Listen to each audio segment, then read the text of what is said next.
কাল থেকে পরপর ৩ দিন ঢাকা সমাবেশ করবে ৩টি রাজনৈতিক দল ও সংগঠন। প্রথম দিন দুপুর ২টায় নয়াপল্টনে শ্রমিক সমাবেশ করবে বিএনপি। এতে দলের ভারপ্রাপ্ত চেয়ারম্যান তারেক রহমান লন্ডন থেকে ভার্চুয়ালি যুক্ত হবেন। প্রাণ সসের মাখামাখি টেস্ট নুডলসকে করে তোলে আরো ইয়ামি আরো জোস। প্রাণ সসের এছাড়াও দলের মহাসচিব মির্জা ফখরুল ইসলাম আলমগীর সহ জ্যেষ্ঠ নেতারাও বক্তব্য দেবেন। সমাবেশে ঢাকা সহ আশেপাশের জেলা থেকেও নেতা কর্মীরা অংশ নেবেন।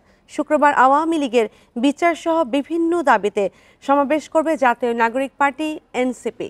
বেলা ৩টায় জাতীয় মসজিদ বাইতুল মোকাররমের দক্ষিণ গেটে হবে এ সমাবেশ। পরদিন শনিবার নারী বিষয়ক সংস্কার কমিশন বাতিল সহ বিভিন্ন দাবিতে সোহরাওয়ার্দী উদ্যানে মহাসমাবেশ করবে হেফাজত ইসলামী।